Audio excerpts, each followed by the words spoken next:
Next time you look at the weather forecast and it says it's going to rain, you want to know my recommendation? Ditch the brolly and get out amongst it. Because this rain, this stuff is so important. It feeds the ground. The ground sucks it up like a sponge, and from that grows our plants, our vegetables, our produce, which keeps us alive.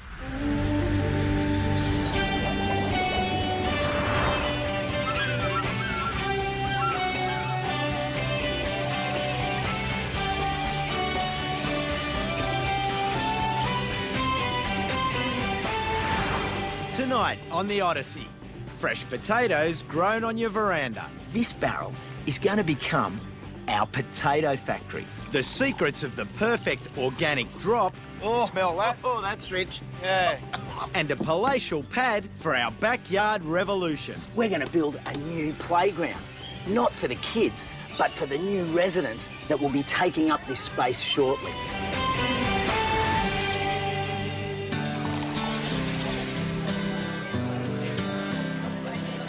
This is Orange Wine Week, a great community event that brings together all the local growers from the district to showcase their wonderful produce. All you need is a glass and a plate. The cool climate and fabulous volcanic soils of Orange, some 350 kilometres west of Sydney, combined with its rich ethnic history, has made this region one of Australia's premier food and wine producing areas. What is it about your orange meat that's better? That's better? Oh, all our cows get a hug every night before they go to bed, see? So. Local resident Rex Stacchino is a descendant of the first wine growers in Orange, Italian migrants who moved here 3 generations ago from Sicily. Well, my grandfather came out here to follow the Europeans to the country to make wine for them because he had that Italian ethnic background. And when all the migrants came west, a lot went to Griffith and got soldier settlements, and my grandfather came to Orange. Today, the small D'Aquino family vineyard has grown into a major business, employing 150 staff and exporting wines and spirits all over the world. Success that is firmly rooted in Orange's distinct climate and rich, fertile soil.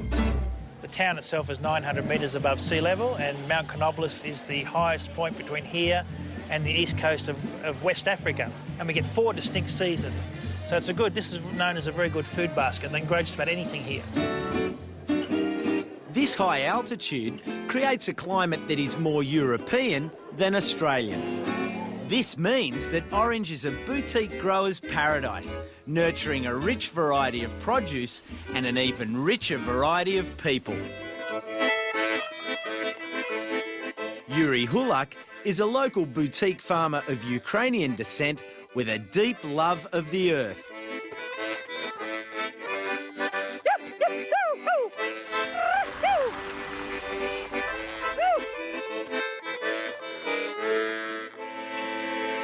Hey, Costa! Yuri! How are you? Good, matey. Fantastic. Day bozzer, day bozzer. Yuri is what's known as a biodynamic farmer. His approach is all about nurturing soil to get the best results from your plants. There must be a gene in me that says, hey, you're a peasant farmer. And it's real food. Yuri grows mostly lettuce and potatoes on his 20-hectare farm and believes that Orange provides the perfect growing conditions. And in the cold climate, you get no bugs. It just freezes them to death, okay? And the volcanic soil, that rich volcanic soil that has high paramagnetic fields, very high energy level, and very rich soil, and it doesn't dry out. A combination that Yuri believes delivers great results. All the restaurateurs say, all that hydroponic stuff, it just dies. It goes to mush. Your stuff, I left it on the table and it's still good. So, Yuri, can you show me the soil close up? Yeah, sure, go for it, Costa. Pull up one, pull up. Let us right up. Look, there, pull him out. Look at that. Oh, look at that.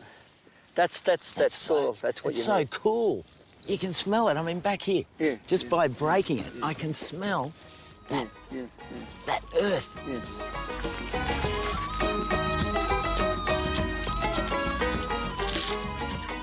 Nice. I can't hear myself. Crunchy. So loud and Yeah. crunchy. Yuri sells his lettuces at markets in Sydney as well as to a regular clientele of exclusive restaurants. But that doesn't mean with a simple lesson you can't get this sort of quality at your place. What can we do to get a result like this? There's three things. Compost, compost, compost. Compost holds water, as you know. It's brilliant. Of all the veggies growing at Yuri's, it's the humble potato that is closest to his heart. My ancestors, being from a cold climate, their choice of cuisine was potatoes, cabbage, and potatoes, and cabbage, and potatoes, and cabbage. You know? Yuri grows 7 different types of potato here. The water-holding properties of the orange soil providing the perfect growing conditions. So this soil is the original soil that's part of Mount Canobolas, volcanic soil. So this is a very heavy clay. It's a very heavy clay, holds water, really holds water, really holds it. And potatoes like that. They love it. They love moisture.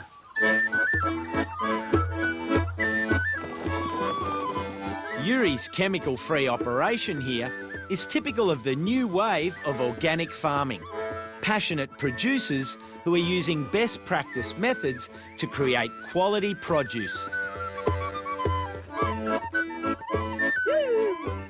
And the good news is that the methods employed here work as well on this scale as they can at your house. The amazing thing about walking around Yuri's property is that every question I have has an answer. Why is all this clover growing so rampantly? It was sown over the top of the potatoes so that now it can bring the cows in, feed them this beautiful rich clover, and then harvest the potatoes. Everything here is in balance. Now, after the break, we're going to show you how you can grow these great potatoes at your place.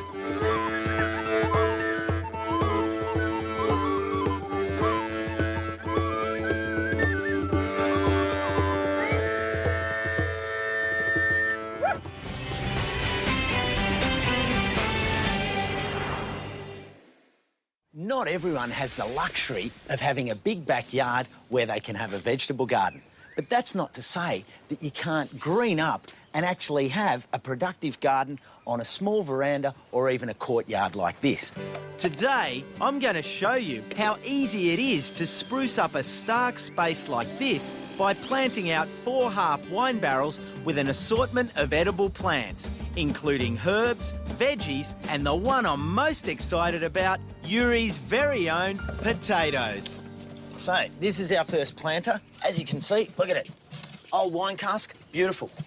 The smell, I love it. Now, the most important thing if you're going to make a planter box is drainage. If you don't drain this, it'll fill up like a swimming pool, everything will start to rot. Recycled wine barrels make great planters and only cost about $50 each. But as I mentioned, it's critical to get the drainage right by drilling a number of holes in the bottom and then lining the base with blue metal. We're filling our barrel with a nice lightweight planter mix. This is specifically blended for tomatoes and vegetables, and the best part about it is that it's free draining.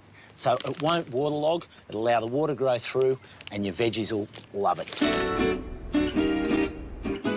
Next, the fun bit, choosing the plants. Coming to the local garden centre for me is all about choice. You can buy things in different size of containers. Like anything, if you go small, you get to watch it grow.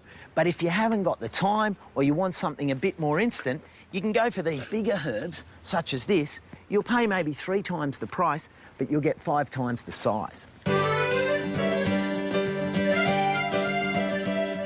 I'm going to divide up my wine barrels into specific plant types.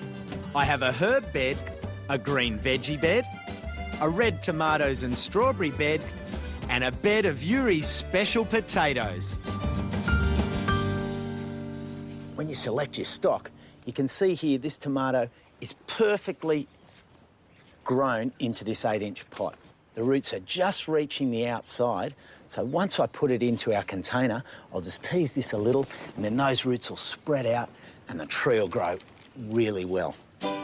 Strawberries are a great plant to use as an understory because as they grow, they'll spill over the barrel and create a nice flowing effect.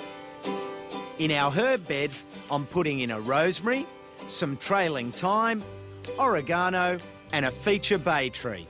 Now, this little barrel here is going to be our greens barrel. We've got silver beet, we've got some cos lettuce, and we've also got some mustard. It's called red giant because it gets that purpley red tinge around the outside. This will just be overflowing with leaves, and you can come along, snip a few out, and there's a salad for 2 people. Now, this pot is going to be my favourite today because it's a little bit different. Because unlike our herb garden, which gives you an instant effect, this barrel is going to become our potato factory. The process of growing potatoes is simple. First, find an old potato in your cupboard with a shoot, then bury it in compost mix so that only the shoot pokes out.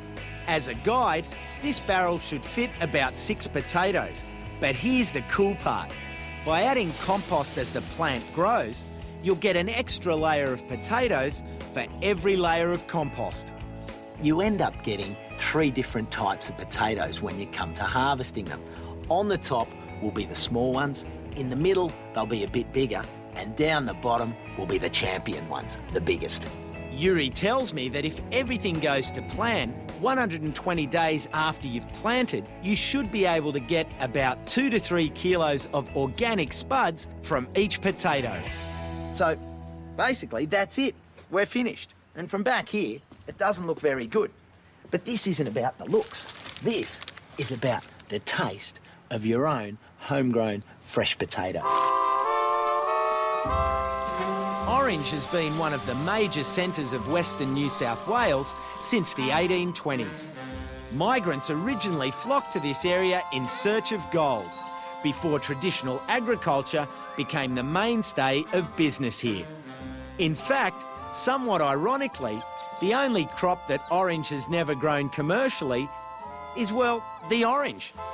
Our family were the Wowserish, Methodist, Cornish tin miners that came gold mining, not allowing anyone to make cider or grow wine. But thankfully in the last 20 or 30 years, influence of families like ours has been watered down.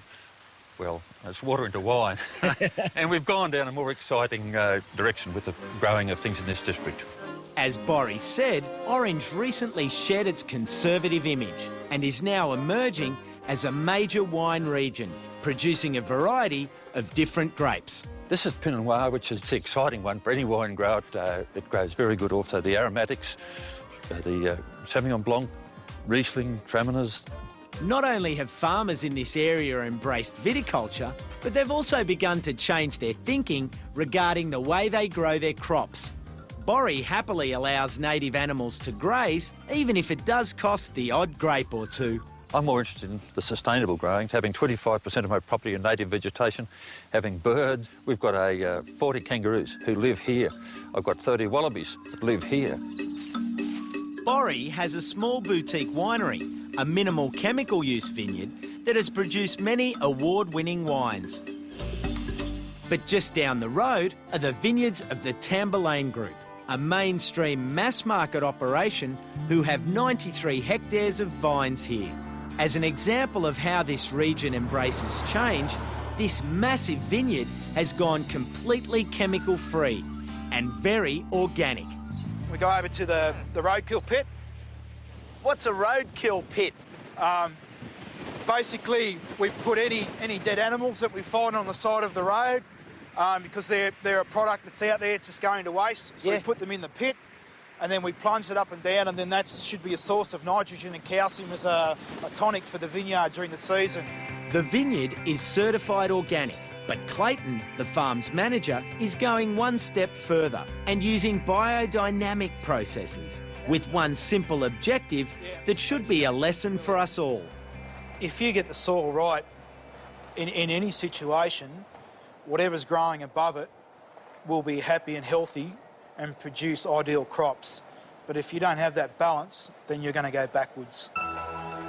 At the heart of biodynamic practices is the nutrient and microbe-rich soil conditioner known as Preparation 500. It's basically, this is where the 500 preparation is stored.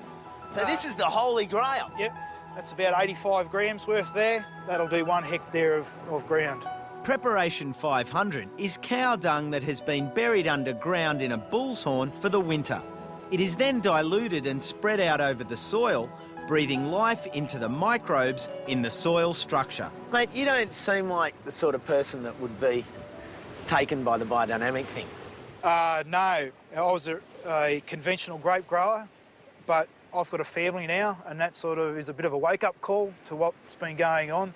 So, you know, I've got to get back to nature, try and eliminate what chemicals are going out on the ground. So, you know, I've really got to think about what I do as far as generations down the track. As well as the Preparation 500 mixture, Clayton uses a range of biodynamic tonics like this fish and seaweed emulsion, all specifically suited to the vineyard's needs. It's alive. Smell that. Oh, that's rich. Yeah, but that's natural. That's great. Yeah, so we mix that with our other brews.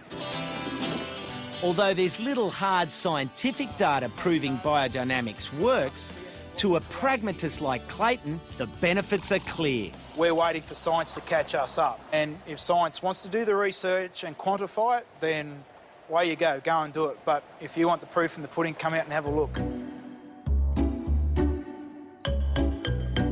I could dig anywhere on this vineyard, lift up a spade full of soil, and there's a whole world of richness to be seen. I mean, there's microbes, there's worms, all sorts of activity going on. The soil holds together. It's moist, but then it crumbles because of all the activity of these worms. Apparently, organic wines not only taste better, but they're also easier on the head the next morning. But the lessons for us at home from this operation are simple. By looking after the soil, you'll create healthier plants, regardless of whether you're growing vines for export wine or lettuce for your family. What a landscape, mate. I've had a great time today. It's beautiful. The best part about it, at the end of the day, you can enjoy the fruits of your labour. Oh, fantastic. Soft cheers. Cheers, mate. It's 7 weeks in, and now I'm halfway through building the Backyard Revolution garden, the ultimate abundant backyard for our hero family, the Tembaleskis. So far, we've taken this blank canvas and filled it with water-efficient garden beds packed with beautiful veggies. We've installed a dual-tank watering system, as well as built the garden's arteries with 2 types of paving. So we're well and truly on our way. This week on the Backyard Revolution, we're going to build a new playground. Not for the kids, but for the new residents that will be taking up this space shortly, the chickens.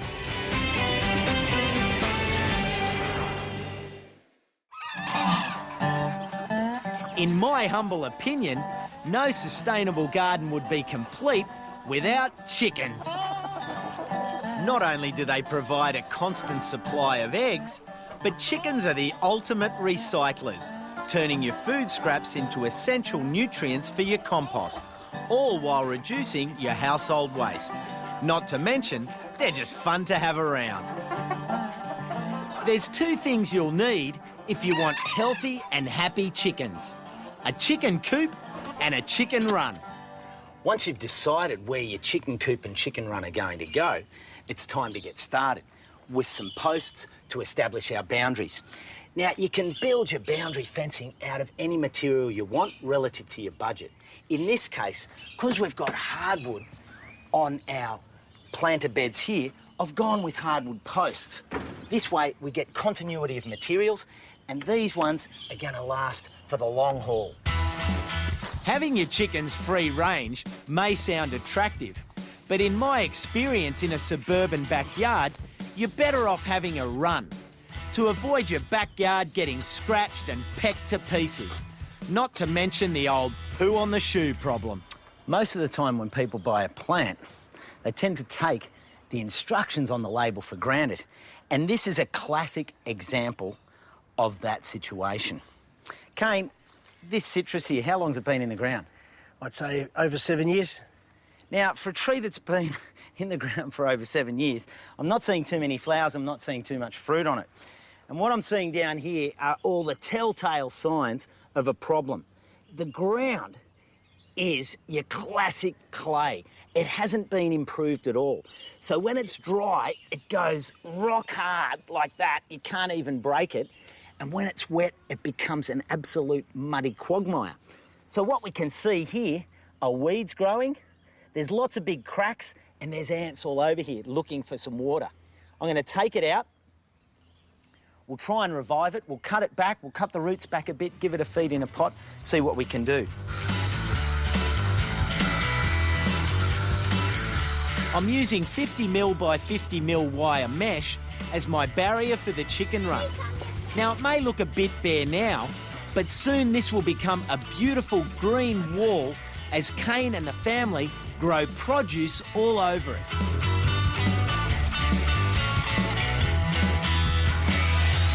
Kane, have a look at the garden beds now that they've got their posts and the mesh in place. It's doubling up as a feature, but it's also the chicken run in the back. And look at it from back here.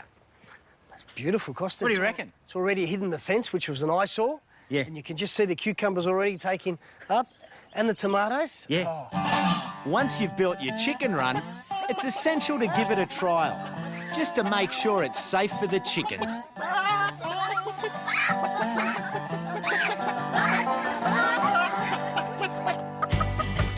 Chicken coops come in all shapes and sizes, so before you start, it's a good idea to check with your council to see how many chooks you can have and how big you can build your coop. Today, I've brought along my mate Ben to give me a hand. Step 1, and it's a good idea to have your chicken coop raised with a solid floor. We're using 12-ply. The next stage of our chicken coop construction is to install the frame for our walls.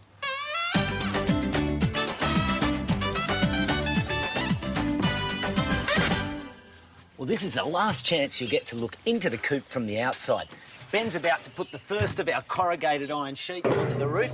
I've chosen the corrugated iron because it matches perfectly with the sides of our garden bed. We've even got a gutter along the back to catch the water and utilise it for the chickens themselves and then to let it overflow out to the food forest. The final touch to our coop are these laying boxes, and the best part is that the hatch door opens outwards so that the kids can get the eggs without having to enter the enclosure. Now, if you're inspired to get out the hammer and knock one of these up yourself, there are a few key elements you need to include. Make sure your coop has got a platform off the ground, a waterproof roof, a perch for your new clucky friends to sleep, as well as dark nesting boxes for them to lay their eggs. Now, Raph, this is the chicken coop. What do you think? Ooh. Now, the trickiest part of it is this door, because this is where you get to have a look at the chickens. Let's have a look inside. Hey, oh, we've got 3 chickens already. Well, that's it for the Backyard Revolution. What do you reckon? Will we see everyone next week? Yeah! See ya! Bye! Next week, our new feathered friends move into their grand home. You see, today is Chicken Selection Day, Australia's most sustainable community. I mean, this whole house has been built with solar power. Like, I don't have any other power. And the uplifting bushfire story that's never been told. Mother Nature is in control and she's bringing it all back.